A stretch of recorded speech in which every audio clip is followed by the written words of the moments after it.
చల్సాన్ గారు నమస్తే అండి.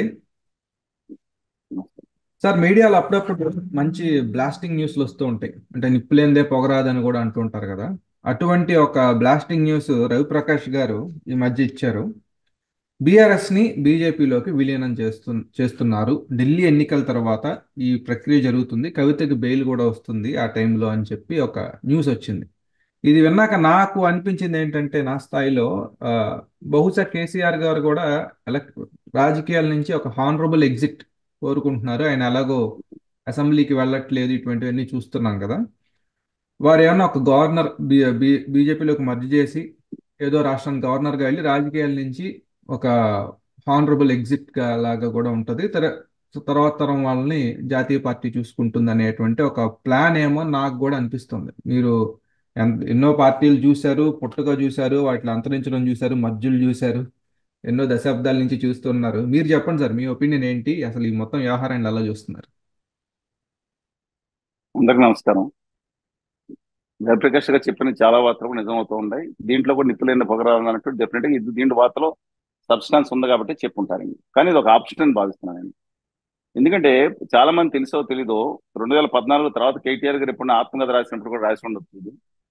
ఆ, ఢిల్లీకి మొత్తం కుటుంబానంతా తీసుకెళ్లి థ్యాంక్స్ చెప్పినట్టు సోనియా గాంధీ గారు మాట్లాడిన తర్వాత మా ముఖ్యమంత్రి కేసీఆర్ గారు రావాలి కదా అని మాట్లాడినప్పుడు సోనియా గాంధీ దిగ్విజయ్ సింగ్ గారిని కలమని ఇది అందరూ తెలుసు.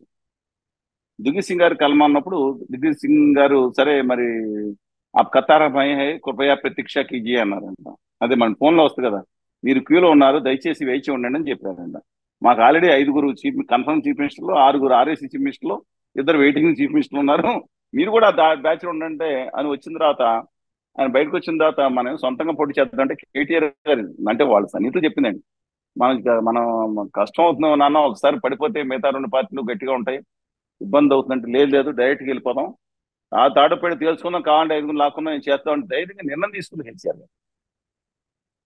ఆయనే మనం ఏం చెప్పుకున్నా ఆయనకు ధైర్యం నిర్ణయం తీసుకున్నారు. కానీ ఇవాళ పరిస్థితి చూస్తే ఆ, ఆయనకి ఆల్టర్నేటివ్స్ వాళ్ళు తగ్గిపోతున్న నేపథ్యంలో ఇవాళ నెక్స్ట్ జనరేషన్ ఏదైతే ఉందో కన్న కూతుర్ని 4 నెలల నుంచి దాటిన తర్వాత కూడా జైల్లో నుంచి విడిపించుకోలేని నేపథ్యంలో కేడర్లో మనస్థైర్యం కోల్పోతే ఒక్కొక్కళ్ళు ఒక్కొక్క కార్పొరేషన్ ఒక్కొక్క మేయర్ పదవి, తర్వాత ఎమ్మెల్సీలు ఎమ్మెల్యేలు కుప్పలు కుప్పలుగా వెళ్ళిపోతున్న సందర్భంలో వెళ్ళిపోయేవాళ్ళు పేడగొట్టు కూడా పోతున్నారండి.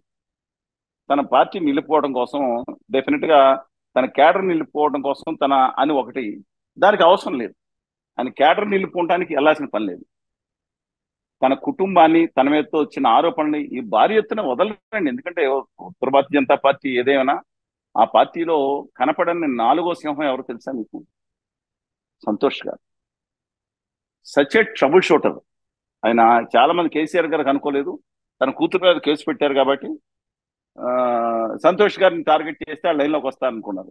సంతోష్ గారు ఇది నాట్ అన్ ఆర్డినరీ మ్యాన్. ఎక్కువ స్టడీ చేసుకుంటారో ఉండరో తెలియదు. అది బీజేపీతో సహా ఆర్ఎస్ఎస్ కూడా ఆయన వారధి ట్రబుల్ షూటర్ కింద. They don't want spare him అండి. అలాంటప్పుడు అక్కడ ఉంది ఎవరో ఏకంగా ఆదాని గారి బ్యాచ్, సామాన్యులు కాదు వాళ్ళు డెఫినెట్ గా. అందువల్ల కేసీఆర్ గారిని ఆఖరికి, ఎందుకంటే ఆపరేషన్ బిరడా అనే చెప్పాను మీకు ఇంతకు ముందు, తెలుగుదేశాన్ని నా భూస్థాపితం చేయడానికి 2018లో చూశారు. కానీ ఎన్టీఆర్ గారు అభిమానులు కానీ కాదు లేచి కూర్చుందండి ఆ పార్టీకి. జనసేన మెజ్జిరా అన్నారు, తర్వాత ఏదో వాళ్ళు చేయడానికి ప్రయత్నిస్తూ ఉంటారు. అలాగే అక్కడ వైఎస్ఆర్సీపీని కూడా చంపేద్దాం చూశారు, కానీ అక్కడ ఉన్న మైనార్టీ ఓట్లు మిగతా ఓట్లు బీజేపీకి వచ్చేవాళ్ళు కాదు. అందుకని సస్టైనబిలిటీ కోసం వాళ్ళు ఉంచుకోవచ్చు. ఇక్కడ తెలంగాణ రాష్ట్ర సమితిని కూడా లేపేస్తేనే వాళ్ళు వస్తారు. ఇప్పుడు చూశారు కదా, వాళ్ళు 30%, ఇప్పుడు 16-17% వచ్చింది. ఆ ఏళ్ళలో 30% పెరిగింది. వాళ్ళు తగ్గితే వీళ్ళకి పెరిగింది. కాంగ్రెస్ ఓట్లు 45% ఉన్నప్పుడు. ఈ నేపథ్యంలో తన కుటుంబాన్ని, తన ఆస్తుల్ని, తన సేఫ్ ప్యాసేజ్ కోసం కేసీఆర్ గారు బీజేపీలో చేరతారా? తెలుగు ప్రజల్లో ఒక భాగంగా ఉన్న వస్తా రాయలసీమ తెలంగాణ ఎక్కడ తెలంగాణ ప్రజల అస్తిత్వం కోసం, తమ హక్కుల కోసం పోరాడిన వ్యక్తిగా చరిత్రలో మిగిలి పోతారా అనేది ఇది $1,000,000 క్వశ్చన్ అండి. నా ఉద్దేశం ప్రకారం తెలంగాణ కూడా ఖచ్చితంగా ఒక ప్రాంతీయ పార్టీ ఉండాల్సిందే. ఇన్ ద షేప్ ఆఫ్, ఇప్పుడు తెలంగాణ రాష్ట్రంతో ఉండేది, తెలుగుదేశం రానివ్వండి, ఇంకోళ్ళు రానివ్వండి, ఈ ప్రాంత హక్కుల కోసం ప్రతి వాళ్ళు వెళ్ళి ఢిల్లీలో రాణి సాహెబాల దగ్గర, ఢిల్లీలో ఉన్న గుజరాతీ పాదుషాల దగ్గర కాళ్ళు ఆత్మగౌరవాన్ని, తెలుగు జాతి ఆత్మగౌరవాన్ని తాకట్టు పెట్టే పరిస్థితి రాకుండా ఉండాలంటే ఇక్కడ పార్టీ ఉండాలి.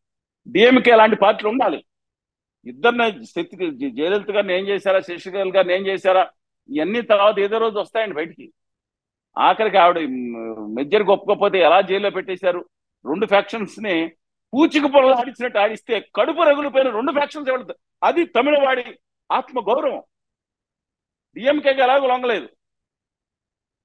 పన్నీర్సెల్వం కానీ మిగతా ఆయన కానీ ఇద్దరు కూడా పళనిస్వామి ఎంత పడిపోయినా ఈ బీజేపీ కాళ్ళ దగ్గర చేరడానికి వ్యతిరేకం అని చెప్పి ఎందుకు చెప్పారు?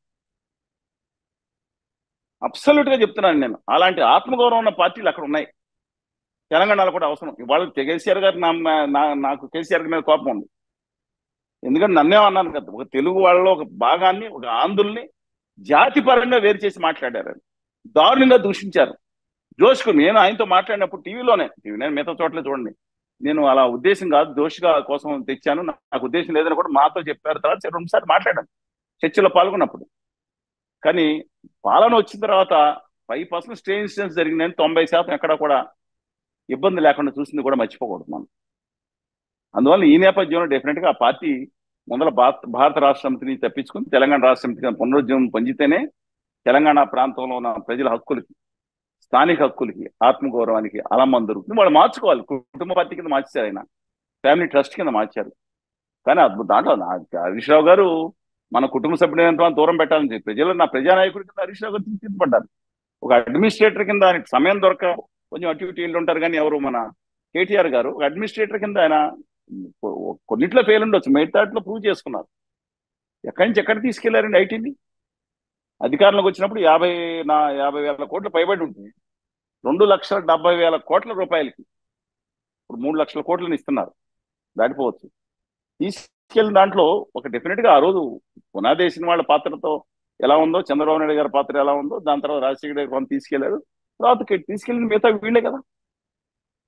అందువల్ల నా అభిప్రాయం ప్రకారం ఆయన మెజర్ కనుక అయితే చారిత్రాత్మక తప్పిదంగానే భావిస్తాను. ఆయన మీరు అన్నట్టు సేఫ్ ప్యాసేజ్ కోసం, సేఫ్ ఎగ్జిక్యూట్ కోసం చూసుకుంటున్నారు.